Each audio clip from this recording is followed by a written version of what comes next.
Good afternoon, everyone, and welcome to our webinar today. I'm Sharita Howard, and I will handle all of the back end of this webinar. So if you have any issues, please reach out to me at vpmarcom@tdhouston.org, and I'll also put that email in the address. In the chat box. If you have a question and you're familiar with using the question panel, please feel free to do that or raise your hand. And you can also utilize the chat box for any issues. So at this time, I'm going to turn it over to Janet so she can introduce our speaker today. Hi, everybody. Glad you all could join. Thank you for being here. We're excited. Today we have with us Jennifer Hoffman. She is the founder and president of InSync Training. She's a mastermind behind virtual classroom best practices and blended learning. She's a blended learning pioneer. She has received many awards in the training industry as well as contributed to many books. You can see the details of some of the awards that she's achieved in our website. And she is also presenting to audiences like we have today, and she presents in person as well for some of the leading learning organizations. Today she's going to share with us, and I'm excited about the topic of scenario-based learning in the virtual classroom. So Jennifer, turn it over to you. Thank you so much, and thanks everybody for hosting me. I know it's your lunch hour, so I really appreciate you spending your lunch hour with me. You already gave me a great introduction, so I don't need to tell you much else. I do want to let you know about my organization. InSync Training is an organization I started over 18 years ago. We focus 100% on the virtual classroom and its role in blended learning. There's more than 70 of us, and we are 100% virtual. We work from our homes, and we're supporting live online instruction 24 hours a day, sometimes it feels like. So we can teach you how to teach online, or we can teach online for you, or all of the associated skills. And we are recently certified as a women business enterprise, which we're very excited about. So again, thank you for being here with us today. We're a small group. There's 13 of us all together right now. I know some colleagues will be joining us. But I want to encourage you to use that chat. I use the chat as if it was your voice. So if Brian had a comment or said, that's really cool, or I don't know if you know what you're talking about, you said it in chat, Brian, it's like you said it aloud to me. I'll be paying really close attention to that. Now, if you're the type of person that finds chat distracting, you don't need to look there unless I direct your attention to the chat area. Because as a virtual classroom facilitator, my job is to manage your attention. So today's discussion, and I do hope it is a discussion. I'd love to hear what your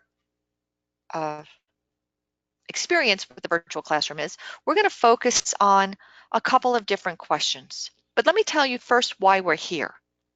Adult learning principles tell us that adults, us, we learn best when content is relevant. Unfortunately, most of these virtual classroom lessons rely on lectures and slides. I'm not talking about the webinar approach that we're in today, but things that we're trying to call training. It's unfortunate, I think, that virtual classroom sessions tend to focus on getting as much content out there as possible, and then we leave it up to the learners to figure out how to make it all work. We take out things like assessments and activities because we're afraid if we stop talking, our learners will leave. So one of the most effective ways to ensure that learning sticks is by getting our learners involved. And just like in the face-to-face classroom, scenario-based learning does that. Now, I know that we only have so much time to dedicate to formal learning. So every moment of learning needs to be impactful, and it needs to be relevant. So what we're going to do today is explore a couple of different scenario-based activities in the virtual classroom and give you some ideas for how to make it happen yourself. So our first discussion will be your thoughts on what the biggest problem with virtual classroom programs are today. And a theme throughout will be how scenario-based learning supports how adults learn.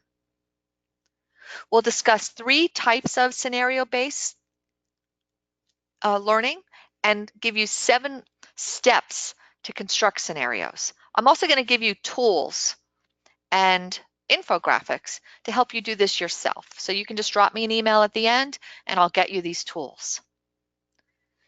And we're going to wrap with a discussion about debriefing techniques, because the learning happens in the debrief. It doesn't happen in the lecture. It happens when we have an opportunity to reflect, practice what we've learned, and then discuss it. So that is my agenda for today. If you've got other things you'd like to add to the agenda, again, just send that in the chat. I'd like to start the discussion with your voice. And I would like you to go to the chat area, not the Q&A, but the chat area, and answer the question, what's the biggest problem with virtual classrooms today? Not a webinar environment, but true training. What's the biggest problem when we go to a WebEx or a GoToMeeting or Adobe Connect? So go to the chat area and answer that question.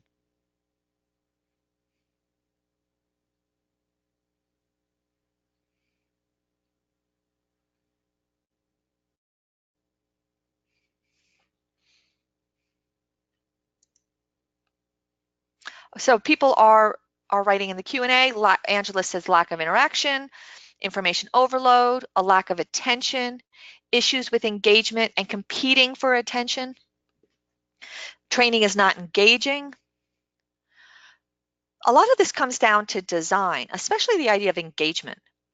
When we're taking people out of the classroom and trying to get them to focus when you're at your desk, and there's so many other things competing for your attention,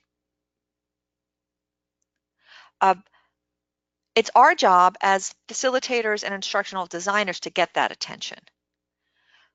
So Deborah is really reinforcing we're going to get away from the passive webinar approach and more towards a virtual classroom approach. And there's a role for webinars. You know, and when you signed up for this, you knew it was going to be a webinar, and you've been to this format before, and you chose to spend an hour getting information. To me, information is important. Obviously you think it's important. We go to conferences face to face and we just get information, but it's not training until it's practice, until we get a chance to practice and put hands on. And scenario-based learning is a way to get there. Now, Nino mentioned information overload. Information overload is so easy to get in a virtual classroom because we're very focused on finishing the slides. I used to call it following the yellow brick road. Any questions? Okay, let's move on. Any questions? Okay, next slide, please. We're so afraid of silence. We're so afraid of letting our learners process and respond. So even though we're in a webinar approach today, let's start to think about how we might move to a more training approach with your students.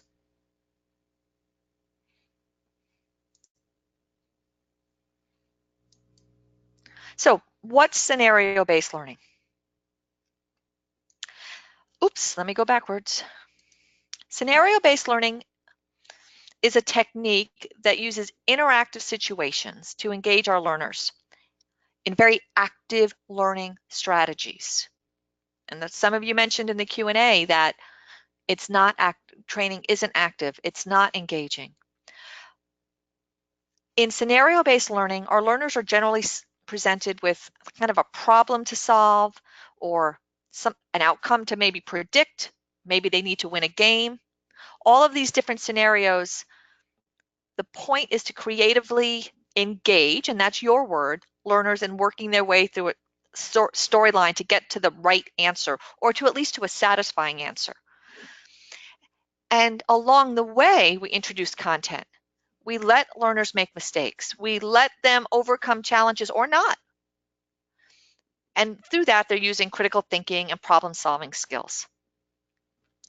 So what I want to do is give you a few minutes to actually work through a scenario. So I'm going to put this in the chat area. I'm going to put a link in the chat area, and I'm also going to figure out how to put it. I don't know how to get it to everyone in the Q&A. First of all, I'm going to put it in the chat area. If you see that chat, raise your hand. Charita, maybe you can help me instruct them how to do all this. Yes. So when you copy it and paste it in the chat, I can also send it out to them directly as a response to a question. So if they are having an issue, but I am seeing hands go up. So it Yep. looks, yeah. If your hands go up, you can leave them up. That means you can click on that and get through to that scenario. What we'd like you to do is go through the scenario to the end. To take you about 2 to 3 minutes.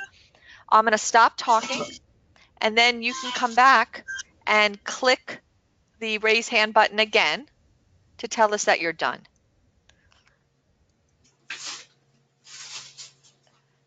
So if you're still having trouble, send a Q&A and we'll send you the chat there with the link.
Okay, we have people starting to finish.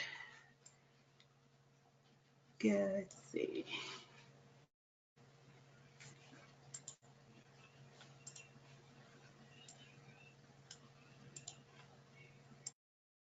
If you toggle back and click that raise hand button again, that would let us know you're done.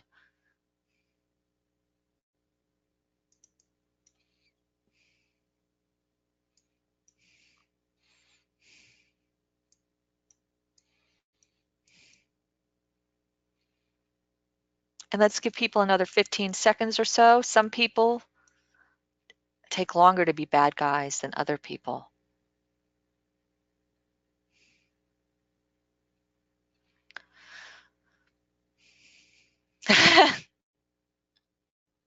So is there any way to give people an opportunity to speak aloud if they wanted to? Yes. If they have if they would like to, I can unmute them. Okay. I think some of the comments that I'm getting in the Q&A are very interesting. Glad I balance my accounts monthly, Lisa says. Deborah says, we're very good bad guys. That's very interesting. And this link is available. You can go back and look at it later on. There's also other scenario-based approaches there that you can look at other examples. So Sharita, did you happen to go through it? I know you've got a job to do, so that may not have been fair. Yeah, so, I did not go through it. I'm sorry. Oh, that's okay. I'm sure you're working for a living today. So as you saw from that example, and any other example we might have chosen, Scenario-based learning is not linear, or it's often not linear. You can go in a lot of different directions. We can give a lot of different feedback opportunities to our learners. And that feedback's based on the decisions they make at each stage in the process. When I was growing up, there were choose your own adventure books. I don't know if you're familiar with them. That's like these types of branching scenarios. But instead of saving a princess from a palace or um, getting gold back from the troll or whatever those adventures might have been, what scenario-based learning narratives do is they're built around upset clients or negotiating with vendors or other business-related challenges. I also want you to think about the fact that we stopped and allowed you to work independently in a virtual classroom for 3 or 4 minutes to get a break from my voice and give you a chance to process on your own. That's a way to just break up the monotony of heavy lecture in the virtual classroom world that we live in. I know that you're all probably very familiar with Malcolm Knowles and the adult learning principles of Malcolm Knowles. Just as a reminder, in 1984, he introduced 4 adult learning principles. Here they are. They've been guiding us in how we design learning ever since. So in either the chat or the Q&A, whichever one you know how to use, tell me how you think scenario-based learning might support adult learning principles. Just give me some ideas.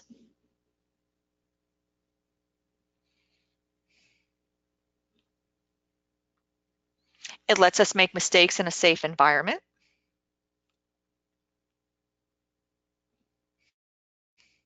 It connects the experience learning by mistakes and keeps it safe. Absolutely. It allows our learners to have a say in how their learning goes. It makes it relevant. Noreen is sharing, it lets them see how different scenarios could be relevant. So it's not just relevant, but there might be multiple ways of being relevant. I also want to say that it's problem-centered rather than content-centered. Now, the webinar approach is this approach that we're in today, it's very content-centered. How much can I say and how much can you hear in the 1 hour? And if you're like me and like most of us, you've got an email box that's called To Read or To Watch, which has got 17 or 100 webinars that one day maybe you'll go and watch. A really hands-on, intensive scenario-based design in your virtual classroom are not things that will be great to watch on demand because you want to be part of the action. And active learning really is much more sticky than passive learning, than the webinar approach. So just to say them out loud so we can remember these throughout the conversation, adults need to be involved in the planning and the evaluation of their instruction. Experience provides the basis for learning activities. Adults are most interested in subjects that have immediate relevance and impact to their job or personal life, and adult learning is problem-centered rather than content-oriented.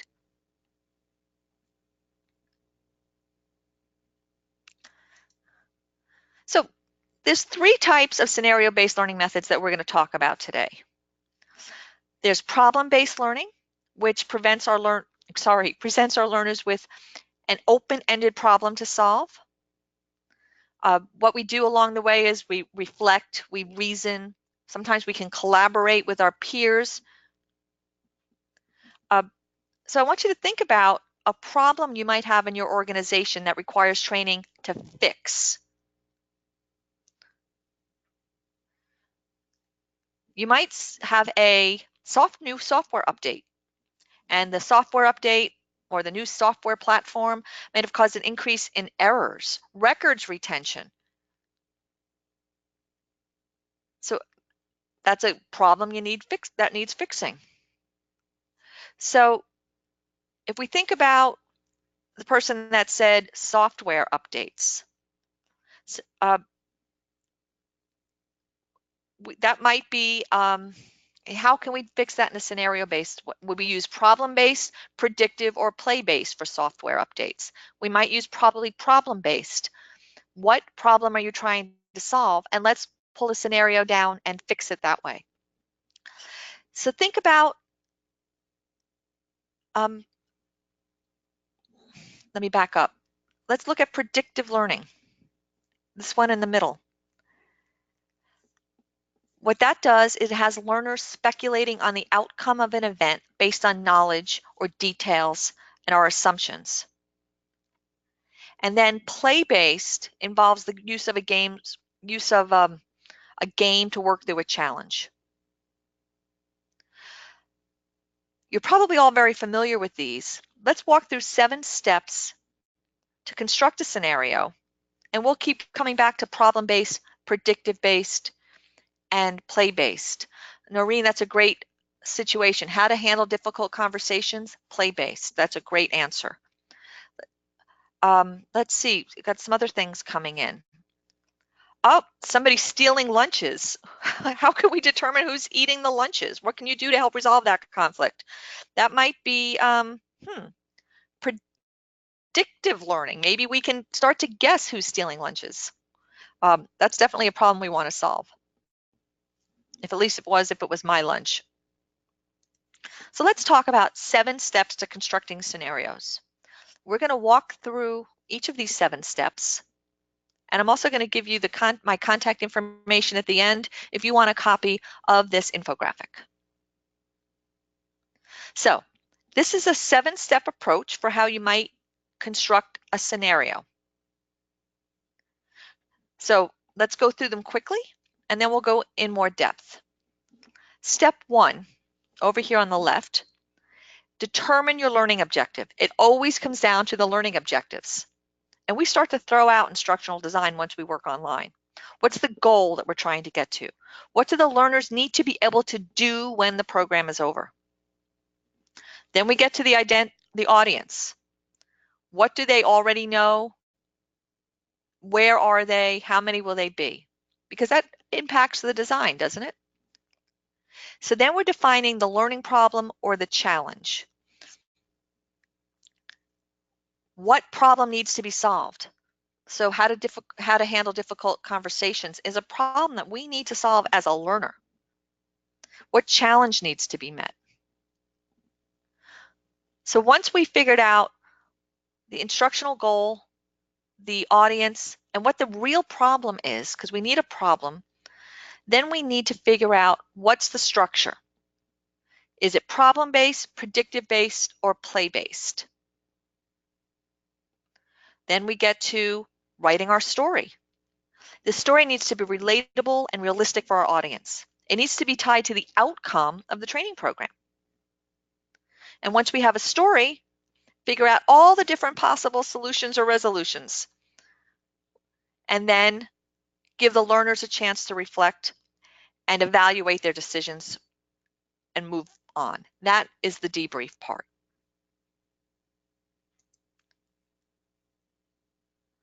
Okay, I'm just checking to see if we've got any questions that have come in. You're going to get a worksheet as well to help you plan out your scenarios. This will be in Word format. Okay, I want you to imagine. Let's imagine that we are tasked with creating safety training for our office. And one of those topics in that safety training is fire evacuation. So the learning objective, I'm going to give that to you, successfully evacuate your office suite within 4 minutes during a fire emergency. So raise your hand if you think we can accomplish this learning objective, if we can teach this learning objective in the virtual classroom.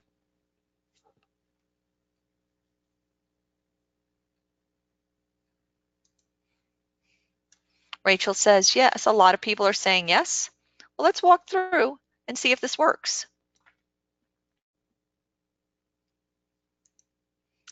Our audience.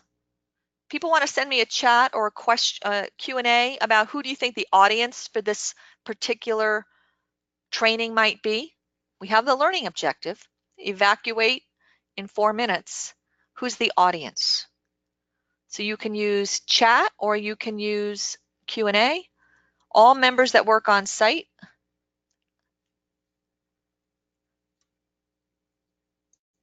Building employees. Yep, marshals on staff. You've got it all figured out. What's also interesting is when I've taught this before, and we've actually had this as a hands-on training as opposed to a webinar, the people brought up stuff like delivery people, guests, pets. How do we get them off-site? And that is important, right? Those people can't get training because we don't know who that audience is. It's a moving audience, but that might need to be included in the evacuation plan. So let's keep that in mind as we move forward. All right. So the problem or challenge. So we've already got the learning objective, which is describe or actually accomplish how to evacuate in 4 minutes or less. But what is the problem that the learner needs to solve? Does anybody like to try that? Type it in the Q&A. What do you think the problem is that we would propose to our learner for them to solve? How would we articulate it?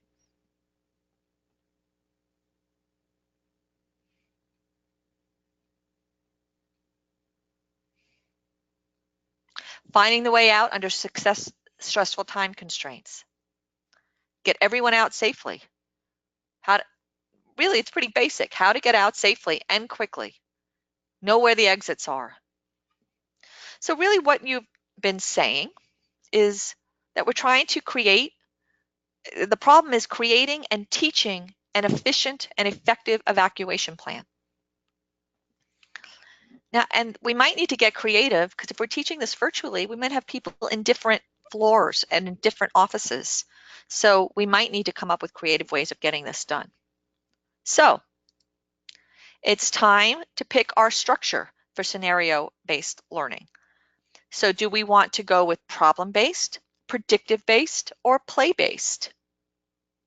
And I've got an answer for all of them.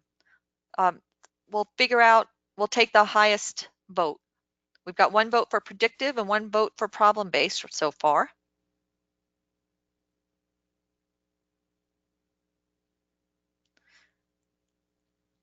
Oh, and play-based, we're getting a lot of play. I think play-based is the winner. So let's try to solve this problem in a play-based approach. Let's try to solve this scenario in a play-based approach. What we're doing now is we're writing the story.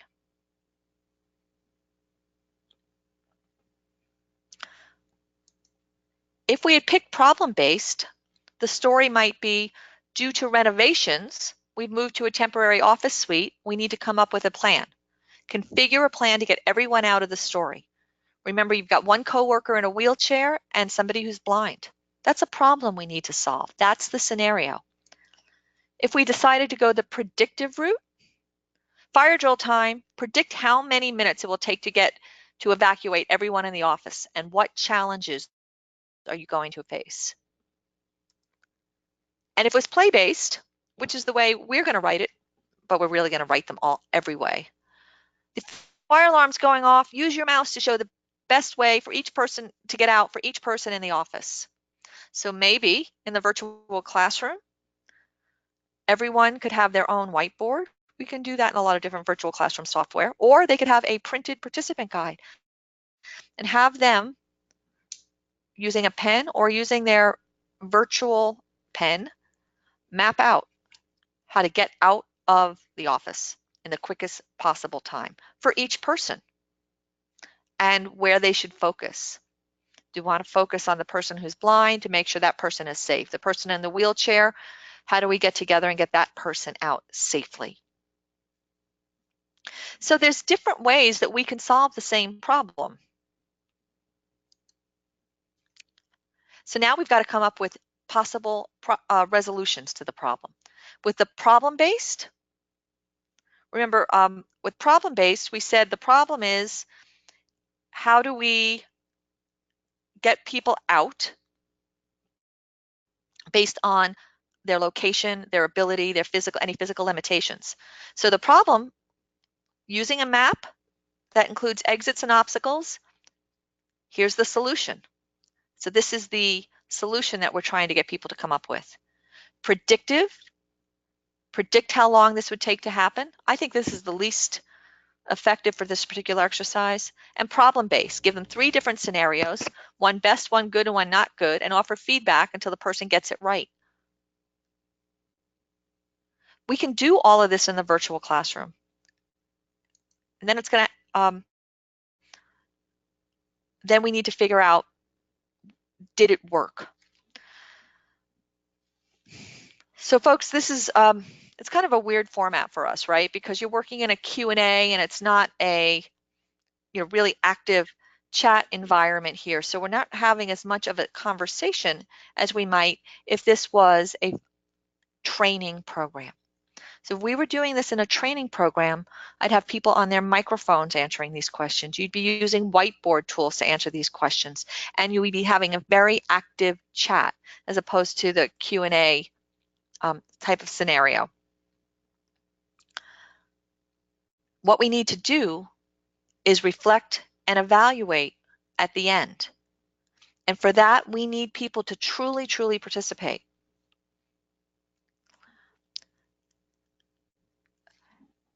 We need to reflect on the solution that people came up with and figure out if we were successful. Remember, success isn't necessarily the goal because we learn a lot from mistakes as well. But did we win with our solution? Did we solve the problem? Did we predict the right answer? Or was there something better out there? If we created a good story and scenario structure for the training, then we've met our learning outcome. We've solved our learning challenge. But how do we drive that home? And how do we make sure that works in the virtual classroom?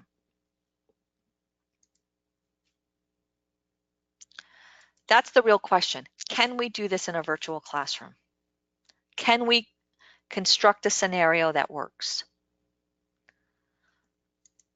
Well, the first thing that we need to do is realize that all learning now is a blend. We need to use almost a campaign approach to answering our questions. So you could have done pre-work. Maybe the pre-work was to identify all of the exits in your own office. Identify people that might need additional assistance. Identify typical visitors and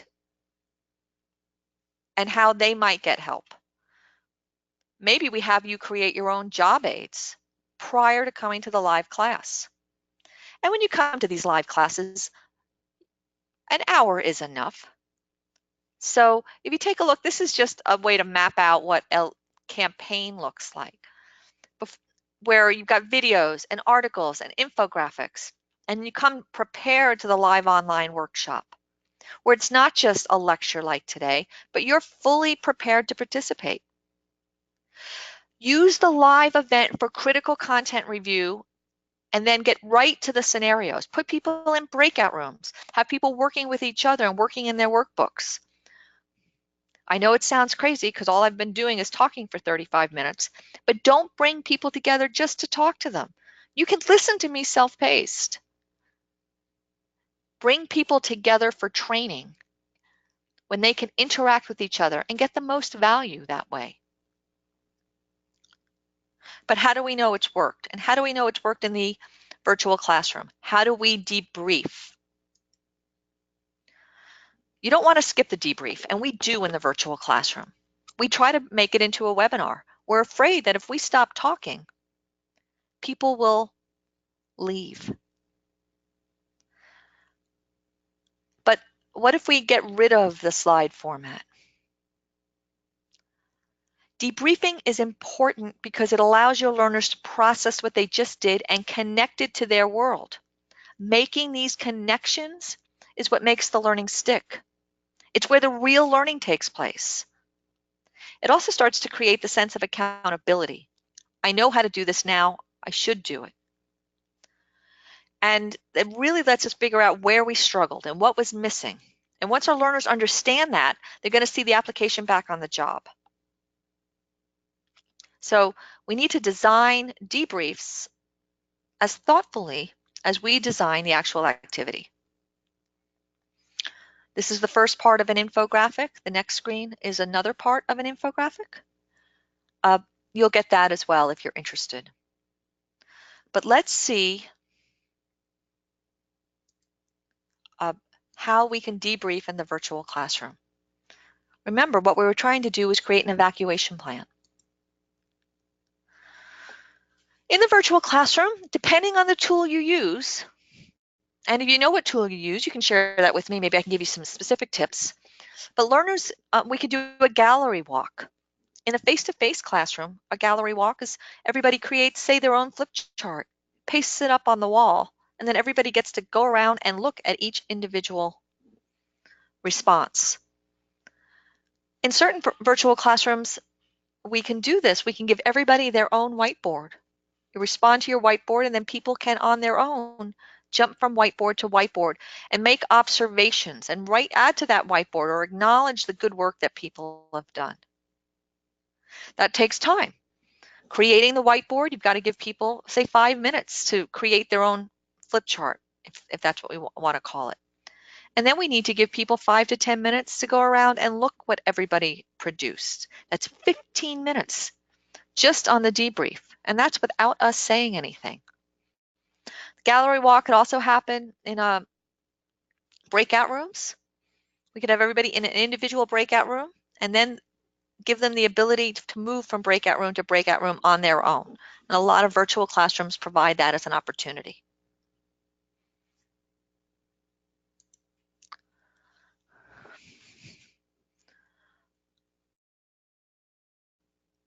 I'm trying to see if any questions or comments have come in. We can do a pair and share. What I could do is, we've got 17 people in this meeting with us. I could pair you up. And let me look at some of your names here. I could pair up, let's see, Brian and Lisa to chat to one another one-on-one. They can brainstorm ideas and then share back to everybody else what they came up with. So maybe the problem is, how do we help people with mobility issues during a fire evacuation on a higher floor? We have you all pair up and come up with 3 ideas, and then you share it back to the larger group if we have time.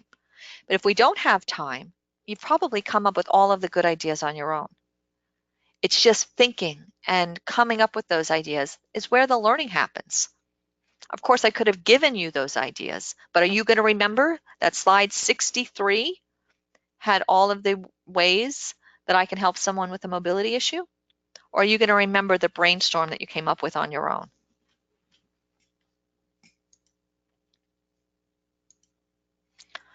So share out. My favorite type of activity in the virtual classroom are breakout rooms.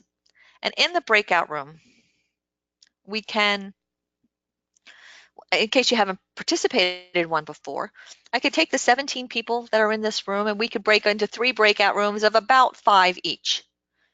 And I could give you each a different floor plan and have you either solve a problem, predict an outcome, or play a game. Maybe in breakout rooms, we could have you all play a game, come back, and answer it.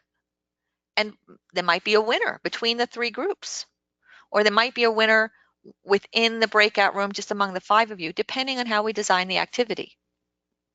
But you see, we're still talking about the learners making mistakes and finding solutions, and not about the facilitator giving the answers and hoping that they end on time.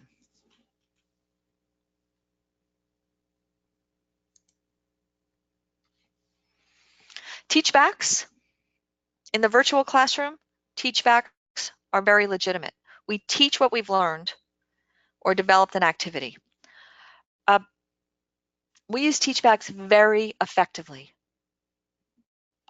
What I might do is, in a scenario-based environment, is send you to those breakout rooms and have you each develop a script. So I give you each a different problem to solve in a problem-based option, for example. And you come back and you have a spokesperson, and that spokesperson shares the solution that everyone came up with in their breakout room. And then as a larger group, we tear that solution apart and we make it better. If we're going to bring people together at the same time and not just say, go watch a recording, make it worth their while. Take advantage of the intelligence of the group. Take advantage of the experience of the group.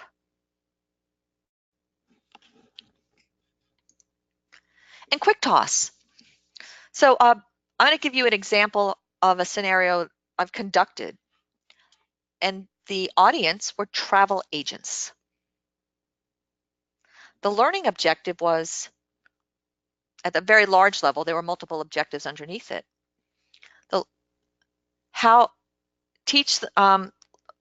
Learn how to use a new piece of travel booking software. The audience were travel agents. They all had different computers. They all worked for different agencies. So the audience was very dispersed. And the problem we presented to them was Jennifer needed to take a trip from Portland, Maine to Portland, Oregon. Book Jennifer's trip. So what I would do is start with application sharing, turn it over to Deborah, and Deborah knows how to be a travel agent. So you're on the new piece of software and you'd ask me those questions that travel agents ask. Do you have a preferred airline? What date do you want to leave? Do you want to be on the aisle or window?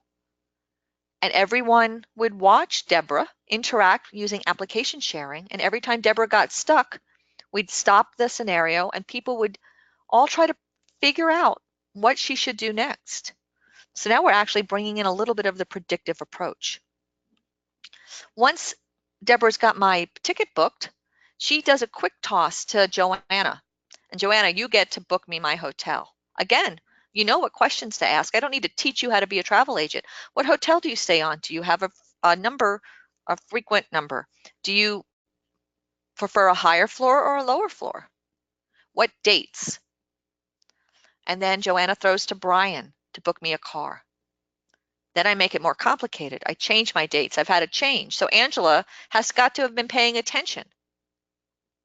And we learn the software by figuring it out. Everybody's just watching what their colleagues are doing. And they're choosing, or the facilitator's choosing, who goes next. So everybody gets to participate. Everybody has to focus. And instead of me just demonstrating what the new software is, everybody gets a chance to have hands-on. That's a great example of a quick toss scenario with a debrief built right in. Because every time somebody got stuck, we'd stop and let people figure it out, and they debriefed it themselves. It's really very, very powerful. Another great example of a scenario I've seen done in the virtual classroom, we were teaching new marketing students, well, they're working for a marketing firm, how to run a marketing funnel, which means how do we narrow down and figure out who do we want to focus on. I'm going to use the example of an iPhone. They were trying to market an iPhone. What we did was it was all a scenario. In breakout rooms, they had to figure out how to create their marketing message for how to do an iPhone. So this was really, really powerful, everyone. We used WebEx Training Center for that particular client, and everybody took a survey. It's their experience with the iPhone. Are you a male? Are you a female? What's your age? How many years have you used it? How many iPhones have you used? Just a bunch of questions. And everybody hit submit. And in the background, while the teacher was lecturing, if I was the producer in the background, I pulled all that data into a spreadsheet. There was a macro button that somebody brilliant created, and it created a data set, a brand new data set that nobody had ever seen before on this organization's experience with the iPhone. So we showed that data set with application sharing, and then people took that data back to the breakout rooms, and in groups, they created a marketing plan based on this brand new data. And the questions were purposefully bad, so they were able to say, you know what, if I had this information instead of this information, I'd have better data. So in 35 or 40 minutes, we used application sharing, polling. There was some background stuff going on. They went to breakout rooms. They created answers on their whiteboards. They came back, they debriefed it, and then the facilitator had them, after their share outs, the facilitator gave them feedback, and somebody won because they had the best marketing plan. I could have just walked through the content. I could have just lectured, but instead we lectured, the lecture was interspersed with the scenario. And every step along the way, we just called on people, called on the groups to apply what we've learned on a step-by-step basis. So the debrief is actually built into all of the scenarios. And it doesn't have to come at the end. People are debriefing and contemplating what they're doing throughout the scenario. So whether it's problem-based, predictive-based, or problem-based, predictive-based, or play-based, any scenario can be very, very powerful. And we're starting to take advantage of what we can do in the virtual classroom once we are comfortable with opening up all of the microphones, teaching people how to use the tools, and we're comfortable as facilitators being quiet, shutting up, sitting back, and letting our learners do the work. It happens because the learners are thinking, the learners are reflecting, and we are insisting that they debrief their outcomes. Really, the virtual classroom can be very, very powerful. Maybe at another time we can come back with and I'm happy to offer up a different piece of software to Houston ATD if we wanted to work with something that might be a little bit more interactive, and we can get you all into a breakout room and get you to do hands-on work and speak out loud and write on whiteboards as a group and really collaborate to see this in action. But the big takeaway for you as learning professionals or talent development professionals is to think about what would make this time together valuable. What can I provide people ahead of time that's simple and doesn't take a lot of time, but to give them the tools that they need to be successful. And it's really very, very impactful. Tool-based infographics, let people leave with tools. As a matter of fact, I'm going to provide all of these tools to anybody that's interested. But here's a good rule of thumb. If people can watch a recording of your training and have the same experience as if they had attended it live, then it's not training, then it's a webinar. The best training sessions are the ones that are messy, where people are asking questions and making mistakes, and the facilitator is jumping around trying to make sure everybody's needs are met. So I want you to think about how you can build a story into your training sessions and how you can just teach to that story to make it as impactful as possible. But remember, if it's training, the learners are doing the work. And we're on mute much more than we think we should be. And if we keep them engaged, if we keep our learners active, then we don't need to worry that they'll leave, because they'll be motivated to be there. We'll be meeting their needs as adult learners and ensuring that learning takes place. So we do have time for questions. I do want to say that if you're interested in getting these 3 tools, you can send an email. I've got my email in the lower left-hand corner of the screen, jennifer@insynctraining.com. If you put Houston ATD Toolkit in the subject line, I'll send you these 3 tools: the 7 steps of creating scenarios, the don't skip the debrief tool, and just a word worksheet so you can plan your own scenarios. In the meantime, with the few minutes that we have left, if people are interested in sharing any feedback or asking any questions, I'm monitoring the chat and the Q&A. And Sharita, if there's anything I missed, please let me know. Absolutely. I don't think, just a couple of comments, which I think you could see from Deborah and Joanna. Yes, well, I appreciate that. They were just commenting how the system you were just speaking of was nice and great. Also, if someone has a question and they would rather just speak it, just raise your hand and I can unmute you. And if you don't want to type it, I have that ability.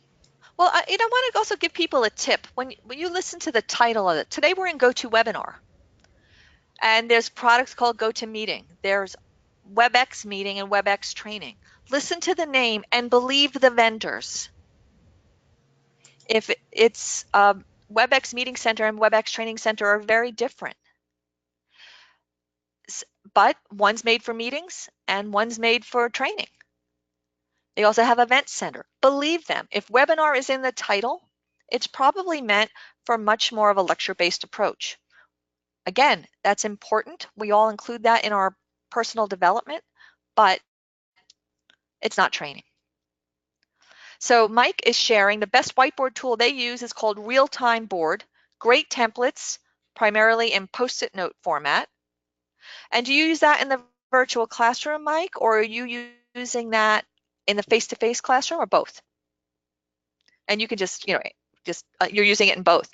That's great. I'm sure that your colleagues at Houston ATD would love to know more about that. So maybe you can send the organizer a link or paste it in the chat, and we can send that out with any follow-up emails. Any other questions? Or Sharita, any feedback from you?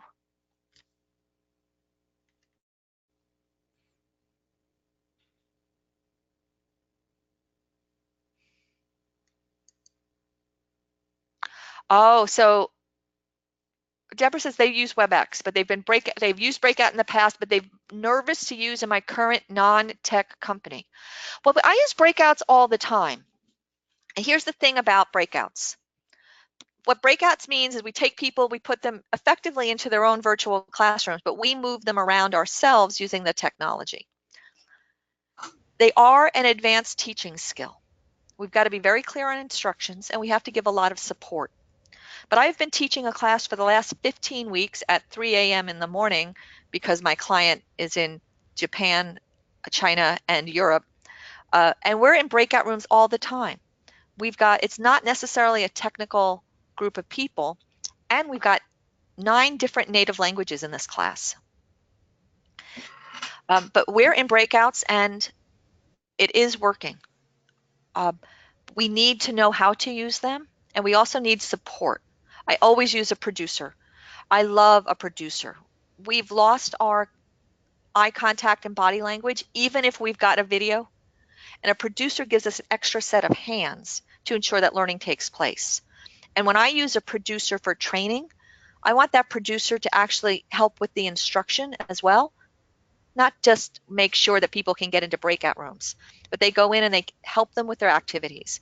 And they're an extra voice for me. So if it's just me talking for an hour, well, that can get very tedious. You're all been very kind that you're able to listen to me for an hour. But the producer lends another voice when you're trying to generate interest and just to get a different perspective. Mhm. Jennifer, this is Sharita. I think that's some great information. As I was listening to your presentation, I kind of just wish that we could use it more. And I was just thinking of ways that I could kind of sell it to my organization because, sometimes it's kind of difficult to get new things in place. So, with the software that's available, I'm thinking maybe I might go out and try to set up a test. And a lot of times a visual is better so people can have a better understanding. So I think this is great and it will help out a lot.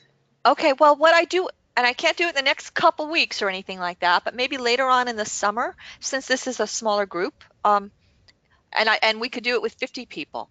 If you would like to organize something, and I could use WebEx, or I could, I don't care what software we use. I could use WebEx Training Center, or I could use Adobe Connect. I happen to own both, or my company happens to have both of those. We could do kind of a breakout exploration where we just use all the tools, so sort of a lab. Oh yeah, that sounds great. Um, Deborah, let Look me into. think of it. I mean, I've got instruction, and yeah, so let me know. I mean, if you want to do it, I mean, I'll get somebody online with me, and we'll just have sort of a play group on just how to use virtual classrooms that aren't just a webinar approach. Okay. So Deborah, I have writers on staff that can help write scenarios. If you want to drop me an email, we can talk about that separately. And there are plenty of people. There's probably people in the Houston area that are independent instructional designers that can help write scenarios. So you've got my email address. If you want to send me that note, I'd be happy to um, tell you how we can help. But I'd also encourage you to use your Houston ATD network.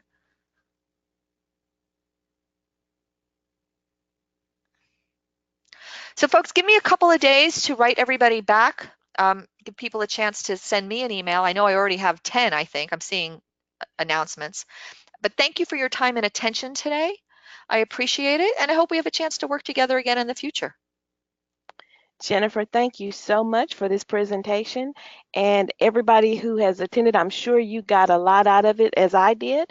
Hope everybody took great notes, and we will continue to keep in touch with Jennifer and help build that relationship and get even better with working with our various teams. Thanks for coming today, everybody. Have a great rest of the day. Your time is back to you now. And thanks for hosting me today. I appreciate that. Thanks for joining us.